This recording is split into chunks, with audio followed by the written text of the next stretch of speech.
The rain poured mercilessly, turning the streets into glistening rivers under the pale glow of streetlights. Ethan Hayes sprinted down the sidewalk, his worn boots splashing through puddles. He wasn't running to escape the rain, he was running toward the chaos ahead. A car had spun out of control on the slick road, crashing violently into a tree at the edge of a ravine. The sound of crunching metal still echoed in his ears as he reached the scene. The vehicle teetered dangerously, its front wheels barely gripping the muddy edge. Inside, a woman sat frozen, her face pale and her hands clutching the steering wheel. Ethan shouted, "Hey, don't move, I'll get you out." He grabbed a tire iron from the back of the car and smashed the window. Rain mixed with gasoline as it pulled inside the car, the air thick with danger. "Take my hand," he urged, his voice cutting through the roar of the storm. The woman hesitated, tears streaming down her face, but finally she reached out with a burst of strength. Ethan pulled her free just as the car gave way, tumbling into the ravine below. They collapsed together on the wet ground, gasping for breath. She looked up at him, her voice trembling. "You saved my life." Ethan shook his head. "Just did what anyone would have done." The woman, who later introduced herself as Lena Cross, would soon up him and Ethan's life in ways he couldn't imagine. The next morning, as Ethan returned to the garage where he worked, he could barely shake the night's events. His coworkers teased him for his soaked clothes and tired eyes, but he shrugged it off. "Just another night," he muttered. Yet as he turned to his workbench, a sleek black car pulled up outside. Lena stepped out, her heels clicking against the pavement as she approached. The noise in the garage died down instantly. Her presence commanded attention. "Ethan Hayes," she said, her voice firm but warm. He wiped his hands on a rag, feeling out of place. "That's me. Something wrong with your car?" "No," she replied, holding out a business card. "But I owe you. If you ever need anything, call me." Ethan hesitated, pocketing the card as she left. He didn't think much of it. What could someone like her possibly want from someone like him? Days later, he found out. 3 days later, Ethan stood at the garage, wiping his hands after a long day of work, when a courier handed him a sleek envelope embossed with a gold emblem. He opened it to find an invitation, his name written in bold, elegant script. It was an invitation to meet Lena at her office in the heart of the city. Ethan wasn't sure what to think. This kind of thing didn't happen to people like him. He spent the rest of the day debating whether to go, but finally decided there was no harm in hearing her out. The next morning, he stood outside a towering skyscraper that gleamed in the sunlight, dressed in his best, though still slightly scruffy cloth. He entered the building. The lobby was intimidating, with polished marble floors and suits bustling in every direction. Receptionist guided him to the top floor, where Lena's office overlooked the sprawling city skyline. She greeted him warmly, her presence somehow both commanding and approachable. "Thank you for coming, Ethan," she said, gesturing for him to sit. He hesitated, taking in the luxurious office before settling into a chair. "Not sure why I'm here, but sure." She smiled. "I owe you a lot more than a thank you for what you did that night, but this isn't just about gratitude. I saw something in you, something rare. You didn't hesitate to risk your life for a stranger. That kind of character is invaluable, especially in a world like this."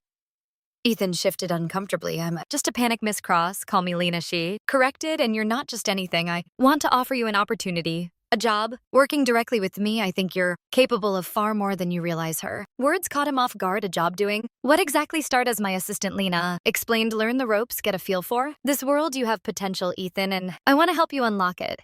The idea seemed absurd. Ethan had spent his life under the hoods of cars, not navigating the corporate jungle, yet something in her tone, earnest and confident, made him consider it. After a long pause, he nodded. "All right, I'll give it a shot." Ethan's first week at Cross Enterprises was a whirlwind. He traded grease-straight overalls for stiff suits, and the transition was anything but smooth. The towering office walls seemed to mock him as he stumbled through his duties. Lena was patient, guiding him through meetings, schedules, and decisions that felt light years beyond his expertise. But not everyone welcomed him.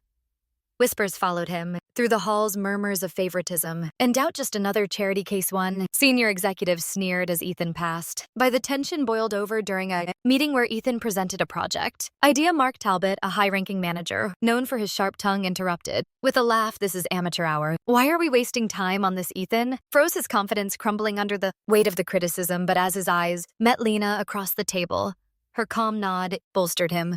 Taking a deep breath, he pushed forward, speaking with the passion and practicality he'd honed as a mechanic.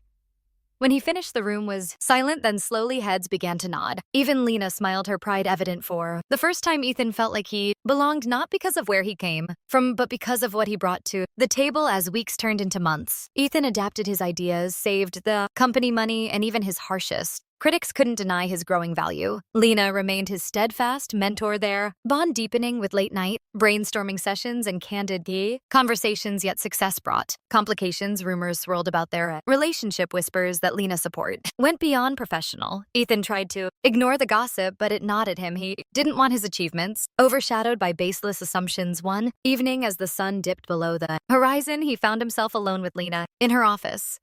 "Why are you doing this for me?" he asked, his voice low. She looked at him, her gaze steady. "Because you deserve it and because you remind me of what? Integrity looks like something this world desperately needs," her words reassured him. But the challenges were far from over. The day everything nearly unraveled started like any other. Ethan arrived to find the office buzzing with tension. Fake documents had surfaced, implicating him in financial misconduct. An anonymous tip had triggered an investigation, and the accusations hit him like a gut punch in a sterile conference room. He faced a panel of stern executives. "These are serious allegations, Mr. Hayes," one of them said. Gravely, Ethan's voice trembled. "I didn't do this, I swear." Lena stepped in, her tone firm. "I trust Ethan completely. We'll get to the bottom of this." True to her word, she and her assistant worked tirelessly. Within days, the trail led back to Mark Talbot, whose bitterness had driven him to sabotage Ethan. The truth came to light, clearing Ethan's name, but the ordeal left scars I can't keep fighting. These battles, Ian admitted to Lena. "Afterward, you don't have to prove anything to them," she said gently. "Just to yourself." Her words stayed with him. Ethan's journey wasn't just about success, it was about resilience, integrity, and finding his place in a world that seemed out of reach. And as he stood in Lena's office one evening, looking out over the city, he realized something. The man who had pulled her from the wreckage that stormy night was still in him, but now he was stronger, more determined, and ready for whatever came next. Ethan's transformation was undeniable. The once timid mechanic who walked into AC Cross Enterprises now stood with confidence, shoulders back, eyes steady. He had proven himself time and again, silencing doubters with results that spoke louder than words. But success, as he had learned, was a double-edged sword. Though Mark Talbot had been dealt with the corporate world, was a constant battlefield, and Ethan still faced resistance from those who saw him as an outsider. Each challenge only fueled his determination, but it also weighed on him. His nights grew longer, and the demands of his new life left little time for anything else. One evening, Lena invited him to a charity gala hosted by Cross Enterprises. It was a dazzling event with crystal chandeliers, flowing gowns, and tuxedos. As far as the eye could see, Ethan dressed in a tailored suit. Lena had insisted he felt out of place among the city's elite. He wasn't here to fit in, though he was here to represent the company. As the night wore on, Ethan noticed Lena moving through the crowd. With her usual grace, effortlessly commanding attention, she made her way to him, holding 2 glasses of champagne. Enjoying herself, she asked, a hint of amusement in her voice. "I feel like a fish out of water," he admitted, taking the glass, "but I'm surviving." Lena chuckled. "You're doing more than surviving, Ethan. Look around, people are starting to notice you, not just as my assistant, but as someone who belongs."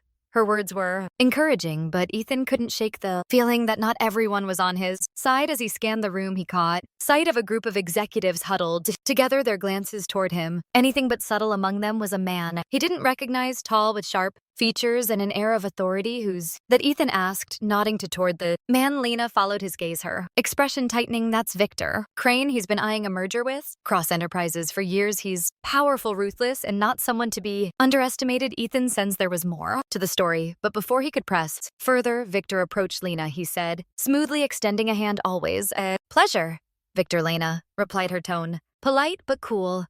Victor's eyes shifted to Ethan. "And you must be the famous Ethan Hayes. I've heard quite a bit about you." Ethan extended a hand, meeting Victor's grip firmly. "Good things, I hope." Victor's smile didn't reach his eyes. "Let's just say intriguing things." With that, he excused himself, leaving Ethan with a lingering sense of unease. The encounter with Victor marked the beginning of a new chapter in Ethan's journey. Weeks later, whispers of an impending hostile takeover filled the office.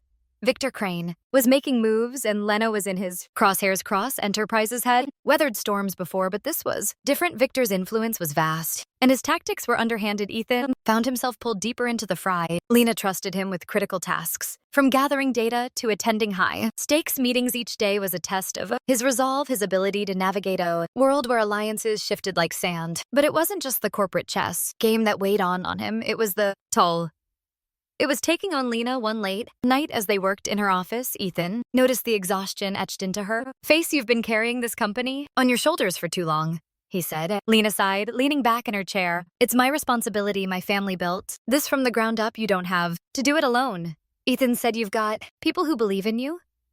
She gave him a small smile, including you, especially me. He replied without hesitation. Their conversation was interrupted by Lena's assistant, who rushed in with urgent news. Victor Crane just leaked confidential information about our upcoming project. It's all over the news. Lena's expression darkened. That's a direct attack, Ethan. Clenched his fists. How do we fight back? We outsmart him, Lena said. Determination, replacing her fatigue, and we make sure he knows we're not going down without a fight. The next few weeks were a whirlwind of strategy and counter-strategy. Ethan found himself stepping into roles he never imagined, negotiating with stakeholders, analyzing data, and even leading a team to secure key partnerships.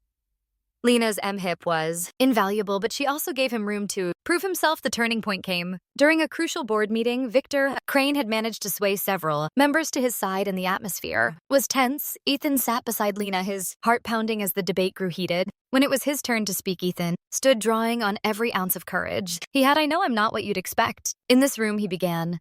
I didn't come from money or power, and I don't have years of corporate experience, but what I do have is a perspective you can't buy. Perspective grounded in hard work and problem solving. He outlined a plan using insights from his time as a mechanic to propose innovative solutions that would not only save the company money, but also position it for long-term success. By the time he finished, the room was silent. One by one, the board members nodded their agreement. Even Victor couldn't hide his frustration as he realized the tide had turned. Lena smiled proudly. Well, said Ethan, with the takeover thwarted and cross-enterprises stronger than ever. Ethan found himself at a crossroads. Lena offered him a permanent leadership position, a chance to continue climbing the corporate ladder. But as he stood in her office, looking out at the city, he felt a tug towards something else. I've learned so much here, he told Lena, but I think it's time I take what I've gained and build something of my own. Lena nodded, her respect evident. Whatever you do, Ethan, know you'll succeed. Ethan left Cross Enterprises with a sense of purpose, ready to forge his own path. His journey had been anything but easy, but it had shaped him into someone capable of facing whatever came next.